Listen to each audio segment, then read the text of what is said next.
Quem decide o que será curado e o que será celebrado na nossa sociedade? Quem decide o que é perfeito e o que é normal? E o que é errado? O que é anormal? O que não será aceito? Que regra é essa que nos rege e quem inventou a regra? Vocês já se perguntaram sobre isso? Provavelmente não. Eu demorei tempo demais para me perguntar. Eu sou escritora, ativista e profissional da inclusão, mas aquilo que eu mais me orgulho é dizer que eu sou mãe do João. E eu nunca quis ser mãe. Eu sempre achei esse lugar endeusado das mães distante demais de mim. Informações recentes dizem que a maternidade é a professora nata das soft skills que serão as mais requisitadas do futuro do trabalho. São habilidades socioafetivas, comunicação, empatia, adaptabilidade, coragem. Isso me fez pensar num outro conceito que está sendo muito usado hoje também, que é o lifelong learning, que diz que o nosso aprendizado é contínuo e não precisa necessariamente de um ambiente formal de educação. Ele acontece nas nossas vivências, nas nossas experiências, a vida como uma sala de aula. Eu fui daquelas grávidas apavoradas que correu para curso de maternidade de primeira viagem. E eu comprei todos aqueles livros que têm checklists e regras para a gente controlar o desenvolvimento de um bebê. Eu não recomendo. O João nasceu como um menino típico, alegre, doce, destemido. Ele sentou, rolou, falou, correu. Ele foi descobrindo o mundo exatamente como eu esperava que acontecesse e exatamente como os livros tinham me dito que seria o correto. Com 1 ano e 8 meses, ele sofreu a primeira crise de Shua, uma doença rara e autoimune, que a gente descobriu nos 71 dias que ele ficou internado. Desses dias, 45, o João estava em coma por causa de um AVC, muito grave, que ele sofreu. Nos piores momentos, que são aqueles dias que os médicos vêm na porta e dizem mais 48 horas, talvez, eu não me despedi. Eu nunca soube rezar, mas eu implorava para deuses e deusas e qualquer coisa que existe nesse universo para que me permitissem que o aprendizado que era meu, destinado para mim, pudesse acontecer com o João do meu lado, e não a partir da perda dele. Como eu não tinha certeza se os deuses estavam me ouvindo, eu apelei para a chantagem emocional também. Eu afastava os fios que mantinham o meu filho vivo e falava no ouvido dele: está liberado o doce durante a semana. Eu prometi também as férias dos sonhos, negociei noites e noites de cama compartilhada e até o horário de dormir, tudo para que ele ficasse. E ele ficou. O meu menino, doce, destemido, alegre, como sempre foi, usando uma cadeira de rodas e algumas outras adaptações que aumentaram muito as possibilidades dele. 1 bilhão de pessoas no mundo têm algum tipo de deficiência. E vocês não sabem disso. 24% da população brasileira se autodeclara pessoa com deficiência e vocês não sabem disso. O preconceito contra a pessoa com deficiência tem nome, é capacitismo. E vocês também não devem saber disso. Vocês são capacitistas, em potencial. E eu sei disso porque ontem eu também era. Eu vivi 25 anos da minha vida sem nenhum laço afetivo com uma pessoa com deficiência. Eu não tive um amigo, nenhum colega, nenhum parente, nenhum amor. 25 anos sem convivência nenhuma com 1/4 da população brasileira. A verdade é que nós somos educados para ter medo do diferente. Porque a gente vive numa estrutura que não acolhe a diferença, ela exclui a diferença. E numa sociedade que continua fingindo que as pessoas não existem, mas as pessoas existem. A gente tem indícios desde a pré-história que o homem já convivia com a deficiência.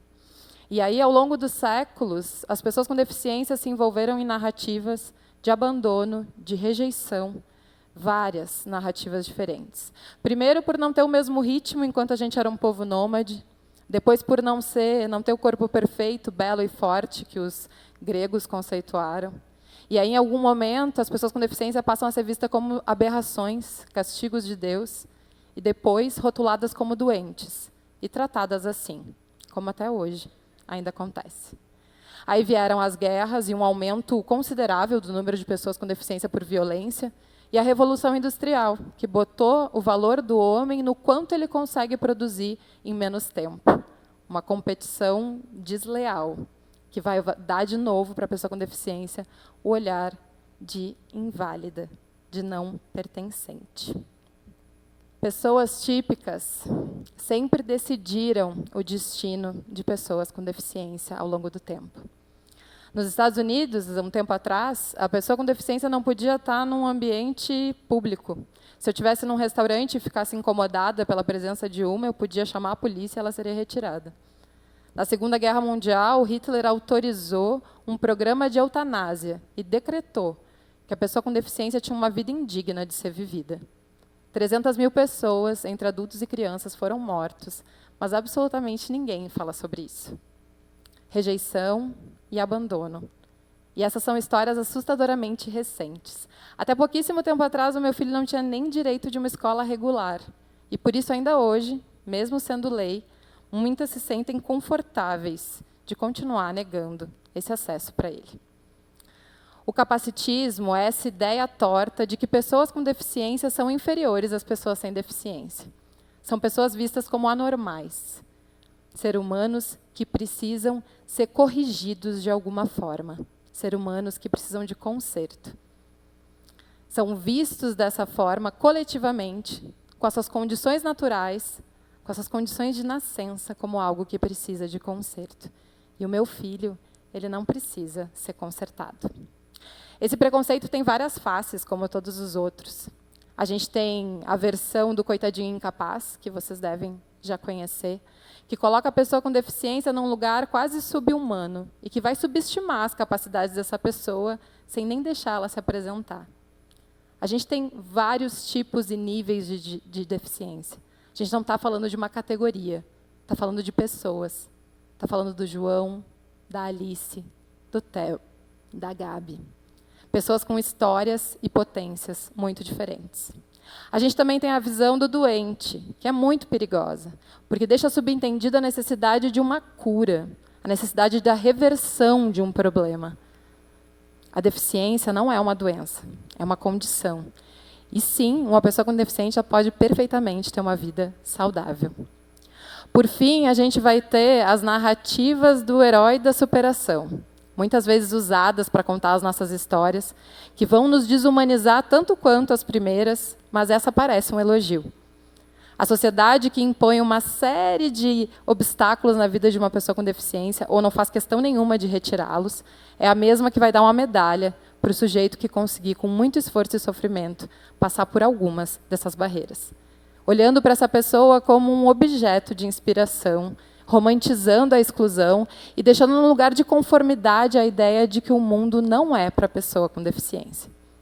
Então, vocês não consertam as calçadas de vocês.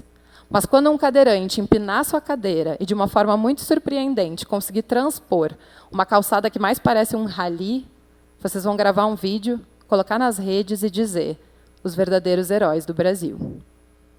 Eu troco fácil a medalha de super-herói, de supermãe, de superação, por uma vida mais digna, que não me leve até o meu limite.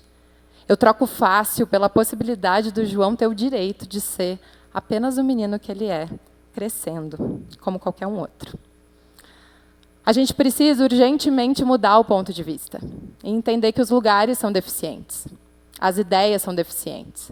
As nossas formas de ensino, a moda, o design, as soluções que a gente insiste em fazer, mesmo que a gente saiba que não estão atendendo todas as pessoas. Porque isso a gente pode mudar. É capacitismo quando você vai ajudar uma pessoa com deficiência na rua sem perguntar se ela precisa de ajuda. Eu já ouvi muitas histórias de pessoas com deficiência visual que estavam paradas numa esquina, esperando um amigo, um namorado, pegando um ar, e, de repente, uma pessoa pega no braço delas e atravessa elas de rua sem dar nenhuma explicação. Isso é sequestro, gente. É capacitismo quando a gente só fala com a pessoa que está acompanhando a pessoa com deficiência, mesmo quando a gente está falando sobre ela, como se ela não estivesse ali. Quando uma pessoa me faz uma pergunta sobre o João e ele está presente, normalmente eu respondo com uma pergunta também. Por que você não pergunta para ele? É capacitismo quando a gente infantiliza o nosso tom de voz para falar com uma pessoa com deficiência, que muitas vezes é um jovem ou um adulto. Ou quando a gente encosta no corpo dessa pessoa sem pedir autorização. É capacitismo quando a gente olha para uma pessoa com deficiência e fica grato pela nossa vida normal. E quando a gente usa palavras como retardado, surdo, cego, para se referir a pessoas típicas, na intenção de ofender ou de brincar. Não importa. É capacitismo quando você diz que você só quer que o seu filho nasça perfeito, excluindo a existência de 1 bilhão de pessoas no mundo.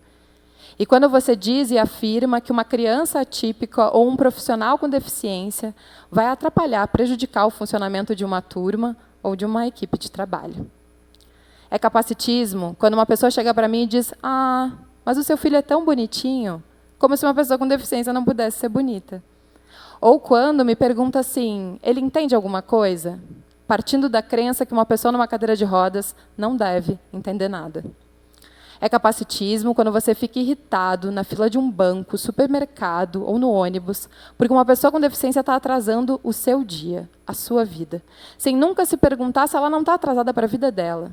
E o despreparo dos profissionais desse estabelecimento, ou alguém que estacionou numa vaga prioritária indevidamente, não atrasou ainda mais. Porque você nem cogita que essa pessoa tem uma vida para se atrasar. O que vocês querem, desejam para as crianças que vocês amam lá no futuro?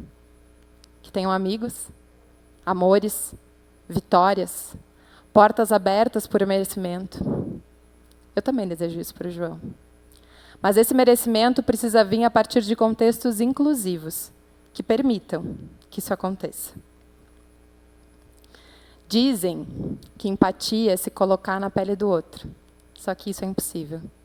A gente se acostumou a fazer aquela perguntinha, e se fosse comigo? Só que ela não tem como dar certo. Porque depois dela, a única coisa que a gente vai encontrar é a gente mesmo. Como eu me sentiria se estivesse no lugar do outro? Mas eu não estou no lugar do outro. E a verdadeira empatia começa quando a gente assume isso. Quando a gente entende que a gente não sabe nada sobre essa outra pessoa. E a gente se permite escutar o que ela tem para nos dizer. O maior conhecimento sobre inclusão vem das pessoas que vivem a falta dela. O protagonismo dessa fala é, e precisa ser, da pessoa com deficiência e das famílias atípicas, muitas vezes representadas por uma mãe, que ainda vai ser, na maioria das vezes, solo. Eu sou uma mulher cis, branca, hétero, que acessou muitas coisas na vida por ter essas características exatas. Portanto, muito privilegiada, num país como o nosso, desigual e intolerante, que violenta e exclui pessoas todos os dias apenas por serem quem são. A maternidade atípica me ensinou que privilégios são responsabilidades e que enfrentar os nossos preconceitos não é sobre combater pessoas, é sobre combater as ideias que nos trouxeram até aqui. Não é sobre o outro ser diferente de mim, é sobre sermos diferentes um do outro. Existem muitas formas de estar vivo e muitos corpos possíveis. Mas quem realmente pertence nas narrativas de vocês de futuro? Quem pertence no abraço de vocês? No time de vocês? Nos lugares que vocês ocupam? Com quem e para quem vocês criam? E quem é que está faltando? Não tem nada de errado com o meu filho. O que está errado e precisa ser combatido é o capacitismo. É a falta de preparo e de acesso, é a falta de vontade. Nada é mais urgente e inovador do que incluir pessoas, do que encontrar o filtro e a lente do afeto como o último desdobramento possível desse desconforto que a consciência nos traz. Que seja, então, sobre curar preconceitos e celebrar existências. Que seja sobre tentativas comprometidas de verdade com a mudança. Porque inclusão não é um favor. O futuro é humano e diverso. Ou não será. A gente está esperando por vocês. Vocês vêm? Obrigada.